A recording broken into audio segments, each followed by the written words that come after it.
just knowing that could influence how you run the test or how you interpret the results or something. You don't want to have any of that information. You want to be able to analyze the samples blind in what we call a blinded way so that you don't have pre-existing knowledge about what you think the results should be. Okay? And that can be really important in some studies. It's less important in other studies. In the same way in analyzing the results, we want to analyze results as objectively as possible, not knowing a lot of information about it until we actually get the analysis. There are reporting guidelines that have been published to help minimize bias in some types of studies. These are guidelines that have been primarily developed for medical studies, so not all of them would be applicable to your research, but sometimes they are. And they include checklists, flowcharts, ways for you to keep track of your study design, the different groups, and to ensure that the steps that you're taking in analyzing your samples is free of bias. The reason these reporting guidelines have been developed, one big motivation is the way clinical trials are done in people. For example, if they're evaluating whether one drug is better than another drug in people with cancer, they found that it's really important that the investigators not know which group the patients are in, for example, because they otherwise might make decisions that affect the results of the study. And so there's very explicit guidelines that have been developed for how to properly conduct a clinical trial so that you don't inadvertently introduce this bias. And even though they're written for perhaps a type of study that you're not involved with, they can be very useful. I'm going to give you one example from veterinary medicine because it's one I happen to have. A group of investigators in one of these consensus groups of epidemiologists in the United States were concerned that trials of vaccine efficacy in cattle for a disease that affects their eyes and causes blindness were not being conducted properly. So they did a survey of all the studies that were done of the vaccine for this disease. They found 18 different studies that were published. They found that studies in which the authors did not report randomization and blinding, those very steps that reduce bias, reported that the vaccines were 47% effective on average, whereas the studies in which they did randomization and blinding had much less efficacy of their vaccines. So they took this as evidence that when people aren't so careful about how they design their study and make sure that they conduct it in a very unbiased way, that sometimes the results get exaggerated or thought to be better than they really are. And these reporting guidelines are intended to avoid exactly this situation. Well, this is an example of one of the checklists. And because they're reporting guidelines, they relate exactly, it's not intended, it's intended for the things that have to be in your manuscript when you're writing it. But it's a good time to check it when you're planning your study so that you make sure you design your study properly. And this is an example of a flowchart. And I know you can't see these from here, but the Equator website that I mentioned earlier has a very good discussion of reporting guidelines. And you can see if any of them might be applicable to your research. And there's the Equator website. And they have a section on introduction to reporting guidelines and what they are. Okay, a few other things to consider when you're planning your methods and study design. If your study involves animals, it's important when you're planning it to make sure you understand what the ethical guidelines are for using animals in research. Different countries have different guidelines. Different institutions have different guidelines. But good quality international journals require that guidelines be followed for the ethical use of animals. That your study justifies the use of animals and that you have in place ways of handling them that are going to ensure you want to publish your study in a journal that's high quality, this is something you need to think about at the time that you're planning to do the work with animals. You also want to think about variables like time, treatment, sample size, and it's a great time to consult with a statistician. Some of us know statistics well, or we know someone who knows statistics well, but it's useful. I find it very useful to consult with someone who, by virtue of their expertise, can tell me how many samples I'm going to need to collect in order to produce results that are going to allow me to answer my research question. We want to know exactly the types of specimens and measurements we're going to contain. We want to know how valid and precise our analytical methods are going to be. And if necessary, talk with the person who knows that method really well, who's used it before. No method is exactly perfect, and we want to make sure our measurements are precise enough that we'll be able to see differences between our groups, for example.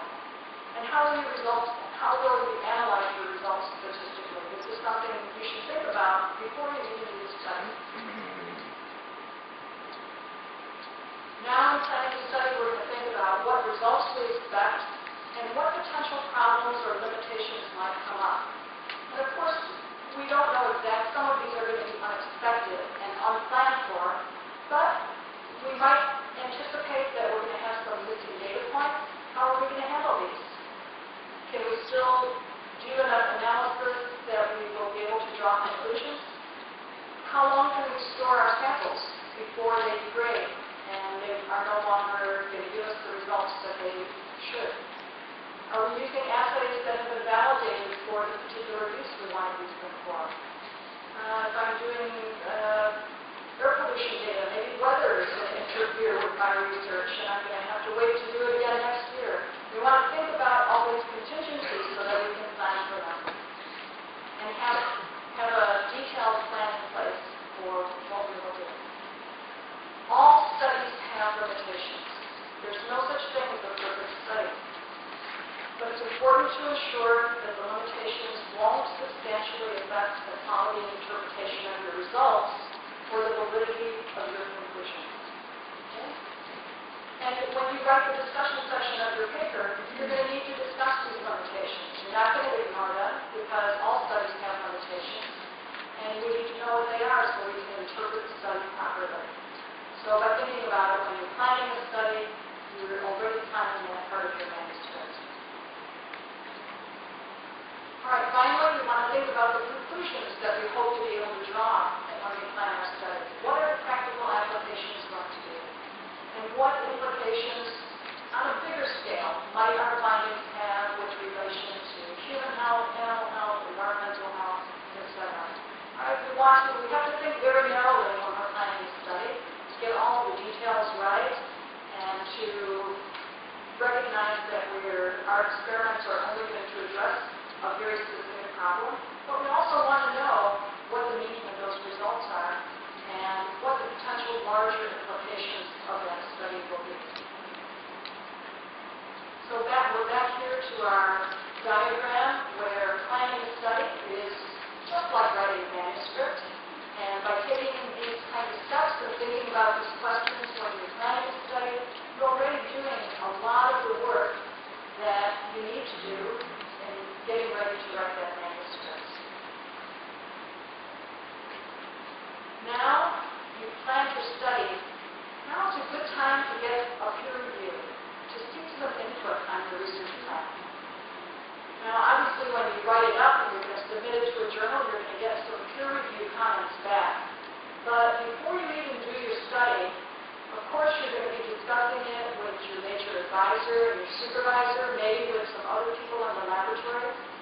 But it's a great opportunity if you are able to present your research proposal. This is what I plan to do.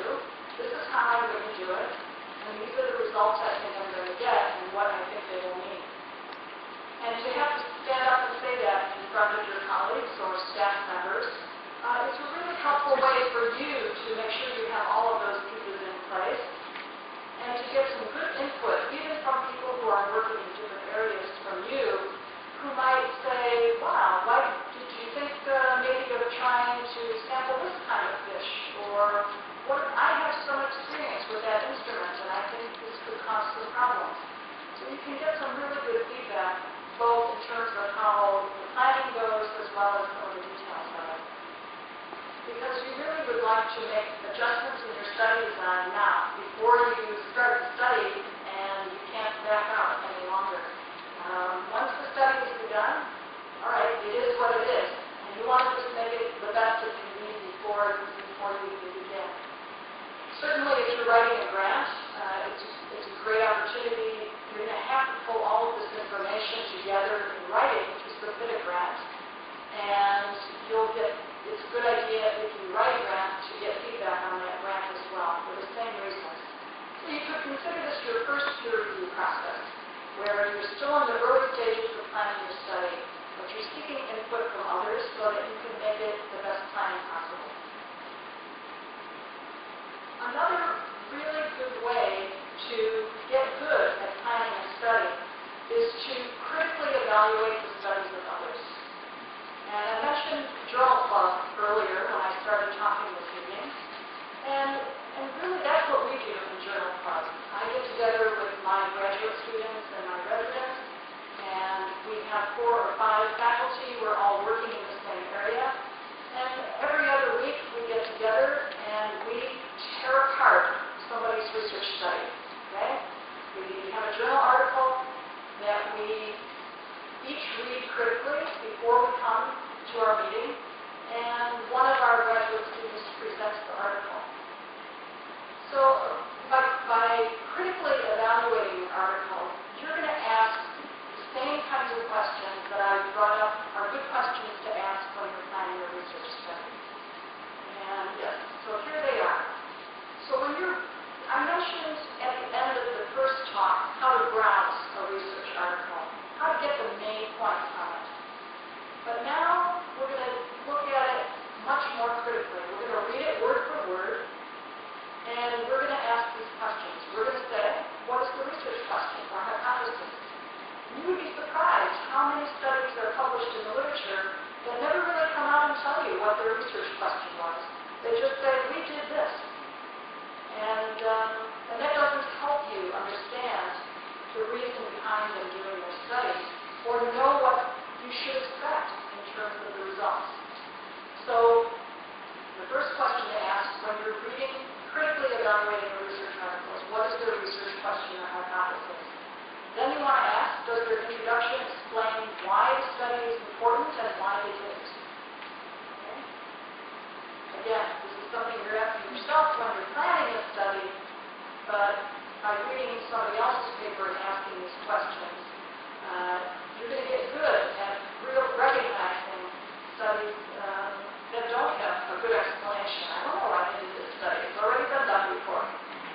What is the study design? Is it appropriate for answering the research question? And I'll certainly expect my graduate students to do a little bit of investigation into the study design if they're not familiar with it, so that they know and they learn about study design and whether this study design is appropriate then for this particular research question. What methods were used? Are they appropriate? Are they valid? Could the experiment be reproduced based on the information provided? Because that's the rule that we use in reporting methods, that they should provide enough detail that a competent investigator could reproduce that study.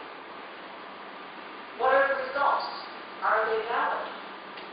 And by valid, we're asking, we have to know what the methods are. Do they make sense? Do the results make sense? And do they match the objectives of the study? A lot of studies state that they have an objective, but then they did work that led to results that have nothing to do with the objective. And that's a problem. That's not a good, now I can't tell what their objective really was, whether their results have the proper meaning or not. What conclusions are drawn? Do they follow appropriately from the results? In other words, are they making a conclusion that can be supported by the results that they got? Do they adequately address limitations in their study? And do they